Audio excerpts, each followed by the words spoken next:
Hello. Hello, everybody. This is Daniel. And what I thought you were going to say, this is Milk, what we're listening to. Oh, this is Milk. Oh, and cereal? No, I'm just kidding.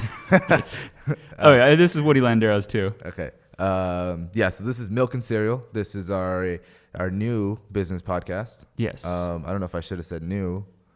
I mean, just because. yeah, you're just. No, it's a pre-roll. Okay. Let's just run it. Yeah? Yeah. We'll run the podcast? Ready? Yeah. Go. I mean, I'm good? Yeah. Yeah. Let's go.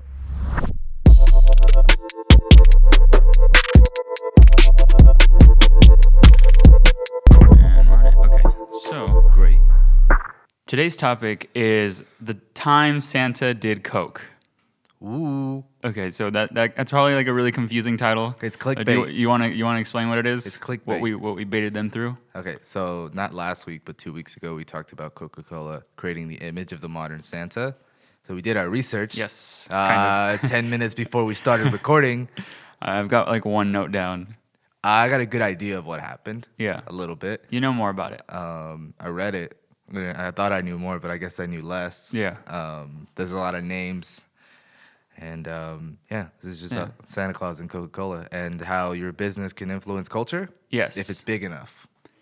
And I think also like riding on that whole culture thing, it's even like some businesses even just go off of what was that stat? It was like I think maybe it's the importance of the influence of a corporation too.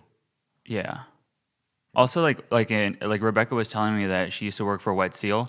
And they would make like 70% of their sales like in the last like 2 months because of Christmas. Oh, everyone does. Yeah. That's retail. Crazy. Yeah, that's. I didn't know that. I know it seems like obvious, but because I was like, it doesn't seem obvious because you would expect them to at least halfway like through 4th the year. of July or something. Yeah, like right halfway point. But you don't realize how much money. Like right now, are you done Christmas shopping? Maybe. I'm not. Maybe. I'm probably gonna go back and grab some extra things. I grab extra things. Like I have boxes of chocolates just in case I miss someone. Yeah, So. no, I don't give everyone a gift, but I have 3 more people to get. I didn't before, but Rebecca is she's a gifter. Not making me. She's a gifter. She's showing me the light in giving gifts. The art of giving. Something like that. Yeah. What's that book? Go Givers Get More. Yeah, I know. It's sometimes it's hard because it's like, well, that person didn't give me a gift, so. Well, yeah. And then you're like, and then you don't get one, but then she tells me like, well, break the cycle, like give him a gift or give her a gift. Right. I'm like, okay. Yeah. I gotta get into it. But I'm also really I got lazy. budget cuts too. And also It's beyond the budget, pricey. like time wise. Yeah. It's like. Well, we're wrapping our gifts too. Everything. Yeah. That's like. Well, I usually do bags. Like I just buy a ton of bags. Oh, I don't like the bags. No? The bags aren't fun. The wrapping is the fun part. Even if it's a shitty gift, that's the fun part. Maybe that's where my laziness comes in because I'll just buy a bag and just like throw it in there. The thing is, you don't have to wrap it perfect. Yeah. Like it doesn't have to be a beautiful wrapping. What do you think about? I've seen people wrap with newspaper. I think that's cool. Yeah, I've done that with. I find like a magazine the person likes, and then I'll wrap it with magazine pages. Yeah, that's dope. Yeah, I did that for my brother. He was like into skateboarding, so I put a bunch of like skateboarding magazines around it. Like a good inappropriate gift would be get a like Playboy cover. Yeah, and just like use those. Like something funny like that. Dude, I dope. now that I think about it, I still have some Christmas shopping to do. But what do you think about like wrapping? 'Cause we were going back and forth about this. What do you think about wrapping Amazon boxes? It's so convenient, but Is it insensitive? Like, what do you mean? Oh, like don't open the box? yeah, like if you received a gift and you unwrapped it and you saw an Amazon box and you're like, oh, ooh, that's a good point. Actually, you know why that's a good point? It almost seems like I may know that you bought it on Amazon. Yeah. Like I may suspect that, but I'd like to think that you went to the store. that you went out there. Yeah. Because you know why? There's a good Simon Sinek. Have you why leaders eat last? I think I've sent it to you before. He talks about how you feel different about someone donating money versus someone volunteering their time. Yeah. And so when you buy something on Amazon, and I mean, don't get me wrong, it doesn't cheapen the gift any less. Like, Yeah. it probably costs the same. But I know that it was just 2 clicks and a Google search versus you had to get up, go to Target, fight through traffic, Yeah. fight through fine parking, like walk into the store. You might have been buying 10 gifts that day. Yeah. Right? And I may have been in a whole bundle of other people, but at least I know you spent time in your day to find that gift in the aisle that was like whatever was there kind of thing. Yeah. So I don't know. Well, it's like I mean, I think right now I'm really getting obsessed with. It's all about the opinion more What opinion? than the fact, like the person's like opinion or the person's feelings, because like the fact of it is you bought it from Amazon, but like the feeling of like that when somebody receives it is like what are they feeling when they open that? Right. Like, Okay. That's you know what I mean? point. Like the fact of the matter is I bought everything from Amazon. Yeah. But like, what kind of feelings are you getting from it? Like exactly what you're It's- talking about, like getting it from the shelf. Like Well, that's what I just I told think you I got about. one gift from the shelf. Wrapping it. Yeah, Wrapping it's a written it, letter. Yeah, wrapping it is fun. Yeah, Because unwrapping it is fun, no matter what it is. Like when you open a bag, you just pull the tissue Yeah. paper out, and then you have this bag that is kind of a nice bag. Yeah, you don't yeah. want to throw it away. But wrapping paper is like rip it open, throw the wrapping paper away because it's no Yeah. good after that. Really wasteful. I usually stock up on the bags. Fuck Like, the environment and just go out there. You know what? There should be a company that does biodegradable wrapping paper. you just made a profitable business right now. That's right. Just do it right now. That's right. Dude. You have a year to capitalize on this right now. Biodegradable wrapping paper. I feel like you have less. You have about 6 months. That's about right. You have until August of next year. August 12th. Delete this off this podcast. Gotta go. We're out. Dude, That's it, guys. Talking. The That's like, experiment's over. it's literally like how we come up with our businesses, and That's which a good kind of is going to idea. go into No, like that's a good idea. what we're going to talk about next week, right? What? So, No, right. Yeah. Yeah, our reasons why this is called milk and cereal is next week. Yeah. Yeah. Is all about August 12th. What's August 12th? The We wrapping gotta paper. the wrapping paper Oh, is that next week? is the business plan. It's like it's I'm- us coming up with that sort of business. I'm- Like we just like talk about it and we're like, you want to do it? Honestly, Let's do it. okay. Like if, Let's go. If we were to get into this wrapping paper thing, like if I was just to let me break this down a little bit, how easy this would be, because they're already making. I live in Santa Monica, right? Yeah. A good 30% of the like restaurants there are already using biodegradable forks, spoons. They don't put fucking straws in any of your like meals anymore. Like they just give you a cup. In your meals. You know, they just don't give you a straw anymore. Yeah. But you know what? Okay, I don't miss the straw. I don't. Oh. I don't think I ever liked the straw. Wait. Do you miss the straw? Yeah. Do you? Yeah. I don't miss the straw. Using a straw in your cup. Yeah, I don't miss it. But what if somebody else used? I didn't enjoy it. Well, What if you got? you see, like I feel Well, okay, like what I if you- feel like what if you coming got- from like Fontana, What if I you- know that people like grab the salsa and will like throw it back. Here's the other thing. You know what I yeah. mean? Okay. Like- what about Like if they don't wash it right. What about people grabbing? Like I know the straw's wrapped, but the lids. Like you grab the lid and you put it back. Like how often is that happening? You know, you want to talk about germs? Yeah. Their hands are probably dirtier doing that. True. Because then they have the opportunity to wash the cups.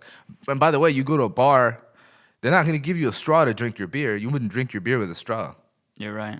Anything worth drinking is And not in drank a with a bar, that's probably pretty dirty. And I will compared say- to like your restaurant or your little. straw. Something about a straw, you drink more of it. You drink it faster. Mm-hmm. I guess it's not good for like dental hygiene and stuff because I'm sure Really? this. Well, I think remember they used to More recommend directional. they would recommend you drink soda with a straw because it like the sugar skips your teeth or something. Just skip soda, bro. Is that real? Yeah. Wow. That sounds Because like if you drank it and it sat in your mouth on your teeth, like it would do something to your teeth. I'm not a dentist, guys, but hire Daniel 2019 as a but- dentist. Yeah. But there was something about you would. Well, I know with braces they would recommend you drink soda with a straw.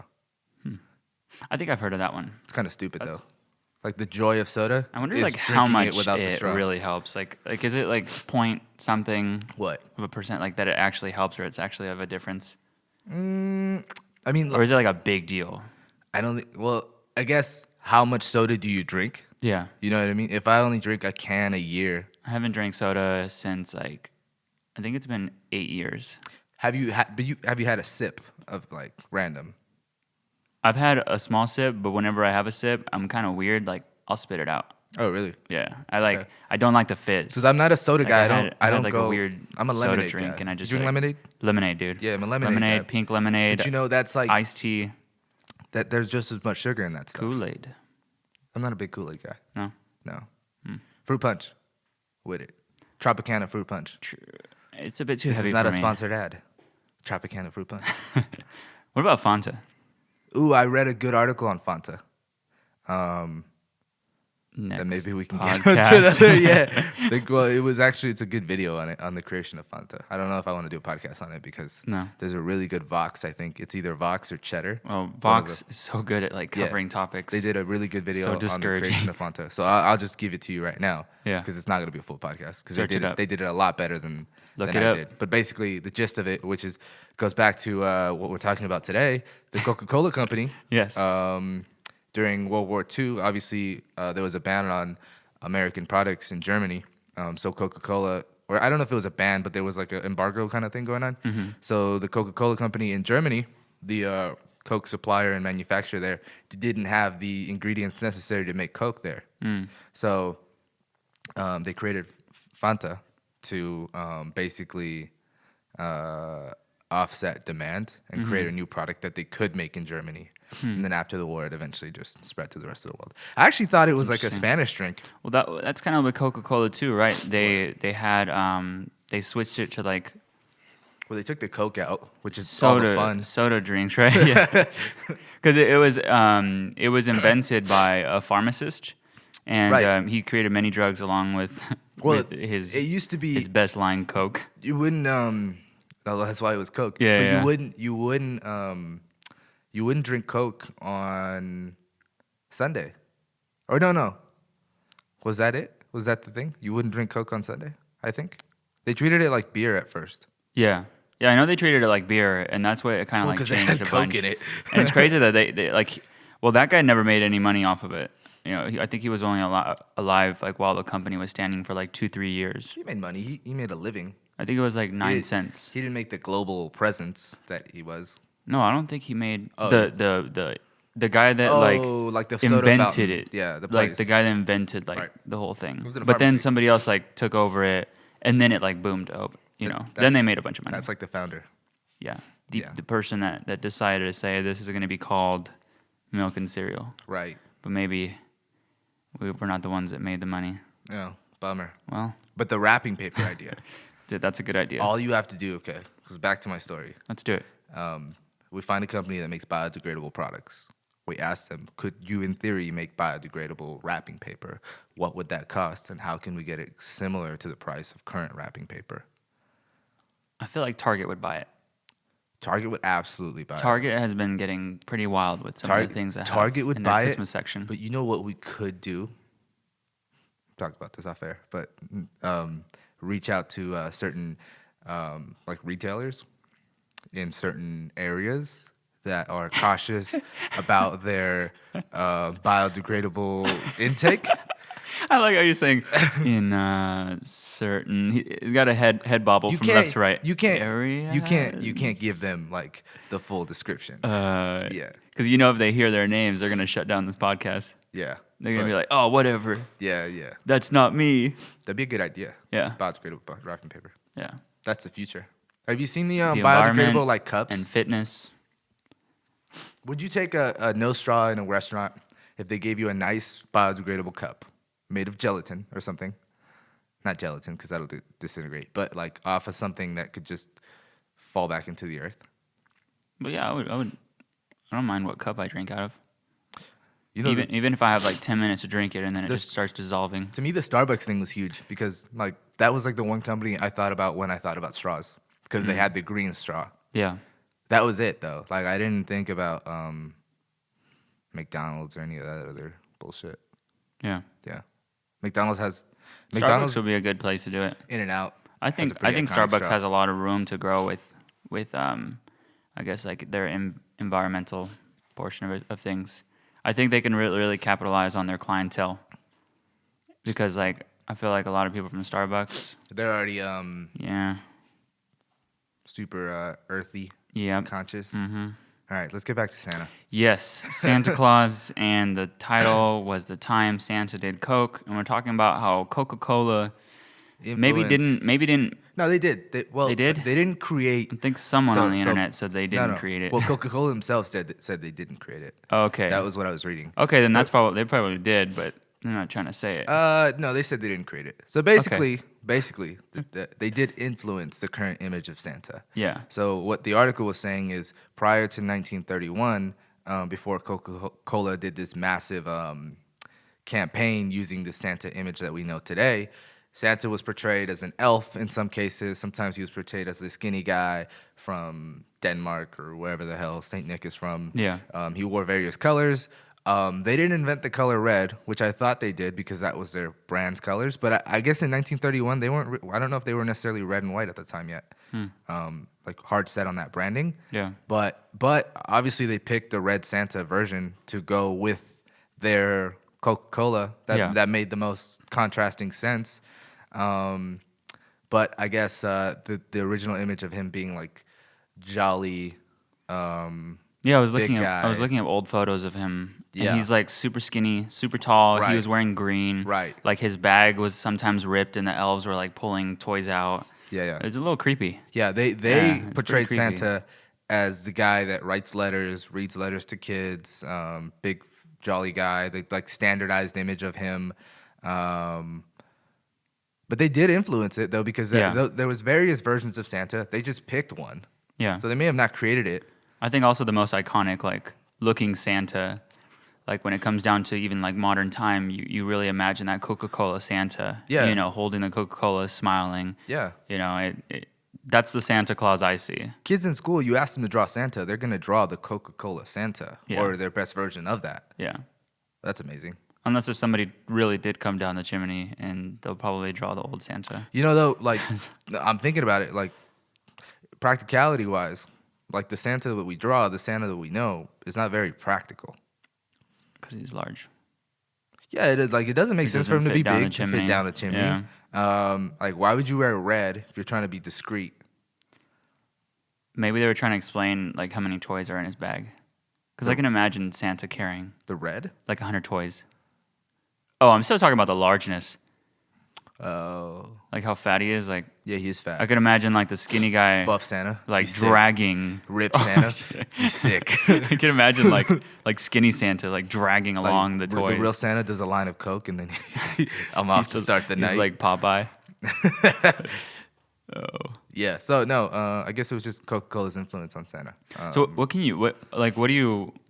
I don't know. Like I'm trying to take little like learning bits from this. What do you learn? Like, what are you intaking on this? Like, does this make you look at your business a little bit differently, or? No, it's the power of a good standardized brand. Mm-hmm. So prior to this, you knew various Santas. You knew different versions of Santa throughout the world. And I will also maybe say it's also the power of owning something that's already out there. Coca-Cola took something that already existed, was already present in culture, attached themselves to it. They already had the like power to be on millions of billboards and not millions, but in front of millions of people on billboards, in print magazines, on television. Yeah. Although I think at the time television wasn't that big. Well, of at a the thing. time, their big move was coupons. Like they would Right. travel all over, Right. you Oh, know, okay, tell me and about that. spread I didn't know around about that. coupons. Really? Yeah, I guess that was like their big. It was like when their big break in their company happened was when they like went around and they passed around coupons, and then people would say like, "Well, what is this brand?" Oh, to you know, try I it. want to get a free can of Coca-Cola, and then that's when it They started still do going that. around, and they Well, they don't do that, but new brands do that. That's like Yeah. when a brand goes into a grocery store, sets up shop, and it's Yeah. like free samples. Try us out. yeah. But like, But that was big. That was like it's like actually like a really big studied thing on the internet that it was like revolutionary for that time for someone to go out there and like offer like coupons. Oh, okay. Or like offer little things. So free samples. Yeah. You know, though, Like that was huge. They still kind of do Because that. it's normal at this time. Like you'll right, the you'll see concept. like a bunch of people doing it, but they were one of like the first ones. I'm not sure if they were the first ones, but they were one of the first ones. That's a good concept, the Yeah. free sample stuff. I'm actually working on that for a current present venture Yeah. that I'll elaborate on as time moves on. But no, I have a good idea for giving out free samples. I will give you one that I'm not using, but I think it's a good idea Yeah. that I saw the other day. One of the guys that I follow from Rock Nation, He posted some of their goodie bags from their holiday party. Yeah. And one of their giveaways was a Rock Nation branded emergency charger. Have you seen those? I just got wind of Emergency them. charger. Yeah, I just It's got like, wind of them. It's a whole new thing. It's kind of it's like crazy. the charge block, and you connect it. It's like the size of like half a credit card, Okay. like in size. So you split a credit card in half, and that's Yeah. what you get. And on the end is an iPhone tip to plug in an iPhone. It's a one-time use battery that is made by like battery brands. You plug it, it's emergency, so it's like sealed, right? Yeah. So you unwrap it like you would like a battery. It comes like it's as if you were to buy a single Duracell battery. Yeah. But Which for your phone. Duracell, bro, get on it. Yeah. Like you should Why isn't that capitalize already on this. happening? Yeah, like this should be your lane. Yeah. Like this is it. Yeah, I'm surprised that they don't have like. Duracell makes really bad chargers. I'm surprised they're not in on the charging game. Like that would make sense to me if I was Duracell. Like fuck it. Like we're all in on iPhone chargers. We're gonna make the best chargers in the world. Heavy duty. Our chargers don't break down. They're better than Apple's. Yeah. We have charging mats. Maybe change the. Right now, I'm on all rechargeable batteries. Yeah. Like this whole thing, it's on rechargeable those are batteries. rechargeable? Yeah. Oh, nice. So I don't buy anymore. Like I bought maybe like 20 rechargeable batteries, You got to think. and now I'll just use them. Crazy. Think about it. So much money is. Fuck, like 10 years ago, maybe 10, Yeah. maybe a little further back, but about 10 years ago, I would say 12 maybe at this point. You had to have batteries in your house. Yeah. And you bought batteries regularly. I probably bought batteries twice in the past year, 2 years, which was just a pack of AA and a pack sounds of realistic. AAA, and they sit in my desk when Yeah. I need them. Well, because I have camera equipment, I don't- audio equipment. I only ever need them for the remote, Yeah. maybe. And I think the only other time is, I don't know, my mouse on my Mac, and I don't even use that thing. Well, now the mouse and the Mac has rechargeable. the rechargeable right onto the Yeah, computer, so it's bummer. like, So where's Duracell at? yeah, What are they gonna do? That's a good question. that's scary for them. That's like That Kodak. things that like, You think about Kodak too. If I was Kodak, I would have like, damn, like get in on this new like digital trend, like, because I think they would have had an opportunity. What if Kodak was the standard camera in cell phones?